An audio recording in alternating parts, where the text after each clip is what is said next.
Welcome to Cost Saver Conversations. I'm Angela, and I ask the practical questions so you can quickly understand what matters. Today, I'm joined by Assad. Hi, Angela.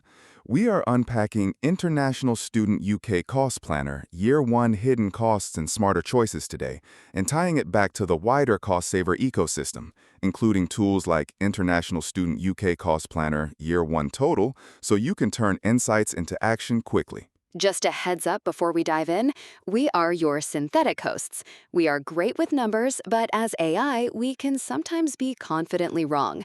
Think of us as the digital versions of your most knowledgeable, slightly caffeinated friends. Exactly. Treat this chat as a smart estimate only, not as professional financial guidance. Always check important details with official sources or a qualified expert before making any big decisions. Hello and welcome to Cost Saver, the podcast that helps you navigate the sometimes tricky waters of UK finances. Today, we're tackling a really important one, the actual cost of being an international student here in the UK. And with me, as always, is Assad. Thanks, Angela. Yeah, this is a topic that causes so much stress every single year. And the frustrating thing is, a lot of it is avoidable. Like the official figures that students are given, they don't tell the whole story. Right. So when students are applying for their visa, they get given a figure by UKVI, the Home Office, for proof of funds. That's what we're talking about? That's the one. So UKVI asks you to prove you can cover 9 months of living costs on top of your tuition. And as of the latest figures, that's £1,334 a month if you're in London or £1,023 a month outside London. So on paper, that comes out to about £12,006 or £9,027 for the year. I mean, that sounds like quite a lot of money to me, Assad, for a student. It does, right? It sounds reasonable. But the thing is, UKVI literally calls it maintenance funds. It's designed to prove you won't become destitute. That's the bar. It's not designed to, fund an actual functional student life. Oh, okay. I hadn't thought of it that way. So it's like the bare minimum to keep you alive, basically. Pretty much. And it ignores flights, deposits, winter clothing, which if you're coming from somewhere warm, that's not optional. Mobile phones, laptops, textbooks, socializing. Socializing. I mean, that's half the point of being a student. Exactly.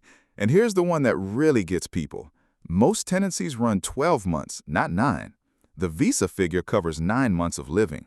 Your landlord wants 12 months of rent. Wait, 12? So you're budgeting for 9 but paying for 12? Yep. That's a 3-month gap just sitting there? Right. And our modeling, and this lines up with what students themselves report in surveys from HEPI and Save the Student, a typical first-year student outside London actually spends between $13,500 and $16,000 all in. In London, you're looking at $18,000 to $22,000. So that's 30 to 50% above the UKVI baseline. Wow, that's a massive difference. It is. And the thing that really worries me is that getting this wrong costs students an average of $3,000 to $5,000 in emergency borrowing or family top-ups during their first year. Like, that's real money being scrambled together at Christmas because the plan was wrong from the start. By Christmas. So they haven't even finished their first term properly and they're already? Already in trouble, yeah. Most run short by Christmas. It's really common. Okay, so let's get into the specifics then. You mentioned one-off costs, things that hit before you even start lectures. Walk me through those. All right, so, and this is where it gets kind of eye-watering. Before you attend your first lecture, you will have spent thousands. And these are almost always missing from the visa figure because they sit outside that 9 months of living definition. So first, the visa application fee itself, $490. Right, you have to pay to get the visa. Then the immigration health surcharge, the IHS, that's £776 per year of study paid up front. So a 3-year undergraduate degree, that's £2,328 due at the visa stage. Before you've even booked a flight. Before you've booked a flight. Then tuition deposit, usually £2,000 to £4,000, non-refundable in most cases. Flights, 500 to 1200 one way from South Asia, East Asia, or Africa, depending on season and baggage. Airport transfer, maybe a first-week hotel if your accommodation isn't ready, that's another 150 to 400. And then housing, I imagine, is a big chunk. Huge. Housing deposit is typically 5 weeks' rent, capped by the Tenant Fees Act 2019, so that's often 900 to 1800 pounds, plus the first month's rent in advance. Landlords frequently want both. And then there's what we call the guarantor trap. The guarantor trap. Go on. So, British landlords typically want a UK-based guarantor earning around 30 times the monthly rent per year, and most international students just don't have one, obviously. So you end up paying a guarantor service, something like Housing Hand, which charges between 250 and 700 pounds. It's sort of this unavoidable tax on not having UK connections. That feels really unfair, actually. It does, but here's a good bit. Some universities offer free guarantor schemes for their own students. There was a student, Rohan, a master's student in Manchester, who avoided a £520 guarantor fee just by asking his university's international office whether they underwrote tenancies. They did. Took 2 working days. Oh, that's actually really reassuring. So it's worth asking before you pay. Always ask first. Always. And then on top of all of that, you land and you need bedding, kitchenware, a winter coat, plug adapters, another 200 to 500 pounds in the first fortnight. So you add it all up, Angela, and you're looking at 6,000 to 10,000 in one-off spending before term even settles, on top of tuition. That's more than the entire 9 months living costs that the visa figure suggests. It's just one of those things where you think, how does nobody warn people about this? Right. And I think there's a really practical tip here. Split your money mentally into 3 buckets before you fly: arrival one-offs, monthly living, and emergency. If you only have 2 buckets, the emergency one always gets rated. Aim for at least 1,500 pounds in that emergency bucket untouched for genuine surprises like a broken laptop or an urgent trip home. 3 buckets. I like that. Okay, so you've survived arrival, you're in your accommodation. What are the hidden monthly costs that start creeping in? Right, so this is where the drift happens. Students underestimate sort of 5 categories almost universally. First one, energy bills. If your rent isn't bills included, expect 80 to 150 pounds a month per person for gas and electricity in a shared house during a UK winter. That drops to 40 to 70 in summer, but still. And prices are still high, right, from the whole energy crisis? Yeah, prices remain elevated compared to pre-2021 levels, which is actually why, and I'll come back to this, bills included hauls can look expensive on paper, but often work out cheaper once you factor in a cold January. That's a good point. What about council tax? I've heard that's a minefield. It really can be. So, okay, full-time students are exempt. That's the good news. But you must apply for the exemption certificate through your university and provide it to the council. It's not automatic. If you don't send it within a few weeks of moving in, you will get bills. And then you're canceling them retrospectively, which is just a headache nobody needs. Right. And here's the pitfall. If you live with any non-student, the household loses the full exemption. You only get a 25% single-person discount instead. Mixed households are a really frequent source of unexpected bills. Does that make sense? Yeah, totally. So basically, be careful who you live with and do your paperwork in the first fortnight. Exactly. 10 minutes saves months of chasing. Then there's contents insurance, $6 to $15 a month. Halls sometimes include basic cover, but private rentals almost never do.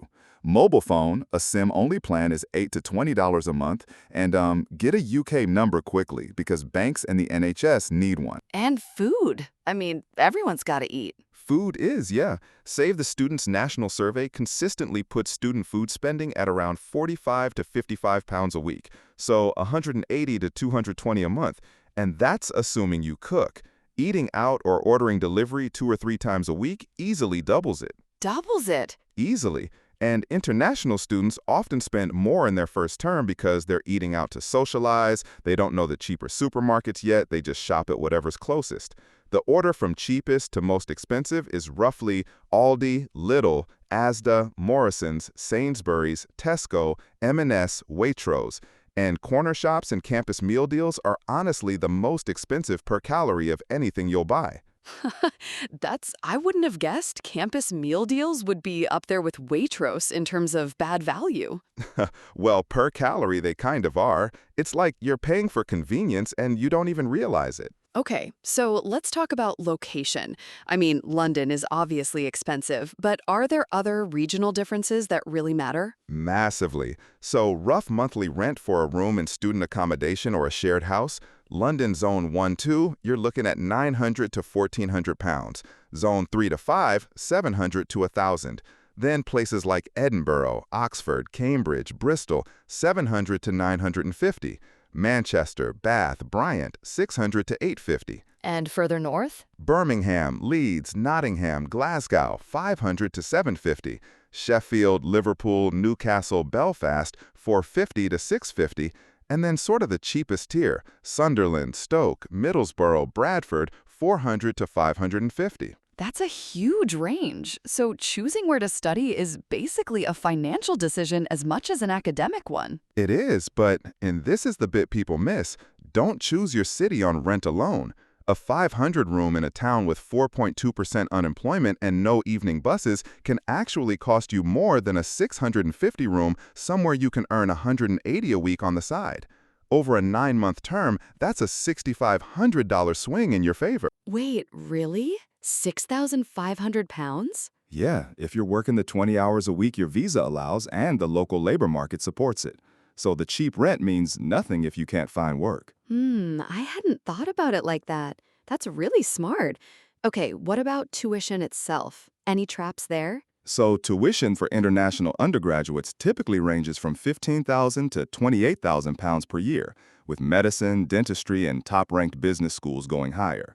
Most universities allow installments, usually 2 or 3 per year, but the big trap is currency exposure. Currency exposure. Yeah, so if you're paying in 3 tranches over the year and your home currency weakens against sterling, those later payments cost more than you planned. A 10% swing on a $20,000 tuition bill is $2,000, just like that. Oh, wow. So what can you do about that? A few things. You could lock in the full year's tuition up front if your family has the funds and the exchange rate looks good today, or use a specialist student payment service like Flywire or Convera. They sometimes offer better rates than high street banks. And avoid paying tuition by credit card because most universities charge a 1.5 to 2% surcharge on cards. Right. And, this is important, never send tuition through informal money transfer channels or agents offering special rates. Every year, students lose 4- and 5-figure sums that way, and consular support is really limited. Universities are very clear about their payment routes. That's terrifying, honestly. Okay, so actually, let me put it this way.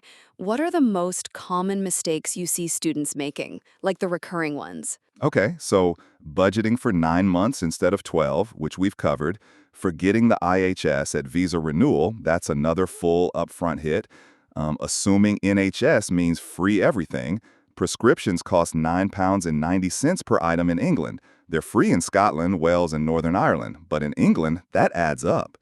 And dental and optical aren't free for most adult students. Oh, I think a lot of people don't realize that about prescriptions. No, they don't. And then banking, some UK student accounts actually require you to already be a resident, which is a bit of a catch-22.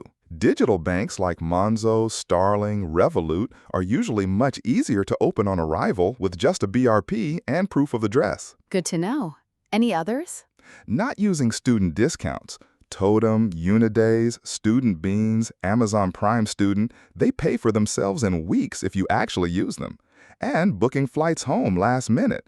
Christmas flights from the UK to Asia or Africa can triple in price if you book in November instead of August. Triple. Triple. Okay, book early.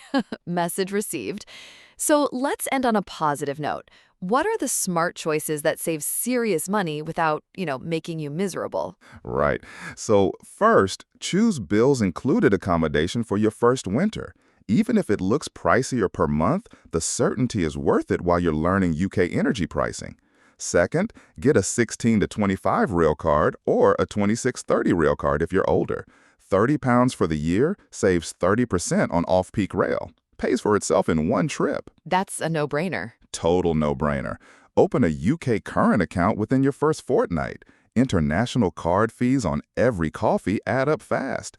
And look, opening a UK bank account won't damage your credit or your visa status. The digital banks run soft checks only. Oh, that's good to clarify. I bet people worry about that. They do. Register with a GP immediately. You've already paid the IHS. Not using the NHS is like buying insurance and refusing to claim. Cook in batches with flatmates. Splitting a $15 grocery run 4 ways for a shared dinner beats $8 meal deals every time. And if you do run into trouble, like genuine financial difficulty, Ask your university about hardship funds. Most UK universities have small emergency grants specifically for international students facing unexpected costs. They are massively underused because people assume they're only for home students. And, this is important, using hardship funds does not affect your visa or your immigration record. They're treated as internal university welfare. It's not reported anywhere. oh, that's actually really reassuring. I think a lot of students would be scared to ask in case it affected their status. Exactly. And it doesn't. So please, if you need help, ask. Okay, so Assad, to kind of bring it all together, if someone's listening to this and they're about to start planning their move to the UK, what's the takeaway? So the honest first-year total is well above the UKVI proof of funds figure. Depending on your city, course, and lifestyle, expect $13,500 to $22,000 in living-related spending on top of tuition, with a heavy front-loaded chunk of one-off arrival costs. That's $6,000 to $10,000 we talked about. 3 buckets: arrival one-offs, monthly living, emergency fund of at least $1,500. And the students who thrive financially aren't necessarily the ones with the biggest budgets. They're the ones who plan for the full picture, use the discounts, and treat that visa figure as a starting point, not a ceiling. I love that. A starting point, not a ceiling. Assad, thank you so much. Really practical stuff today. My pleasure, Angela. And honestly, a little planning before you fly saves a lot of stress once you land. Couldn't agree more. Thanks for listening, everyone. We'll see you next time on Cost Saver. Quick side note, this guide connects with other Cost Saver blogs, especially UK Train Split Ticket Calculator, UK Town Job Market Profiler Guide, and Cost Saver Blog Library. Exactly. And reading those together helps you connect the dots across your household budget, not just this one topic in isolation. And if you want to apply this immediately, jump into tools like International Student UK Cost Planner, Year 1 Total, right after this episode. Primary sources used here include UK government and Save the Student, so you can verify the data yourself and stay evidence-led. That wraps this Cost Saver conversation with Angela and Assad. If this helped, share it with someone who could put these ideas to work this week. Your next step is simple. Try International Student UK Cost Planner, Year 1 Total, then read UK Train Split Ticket Calculator and use them together to take action today.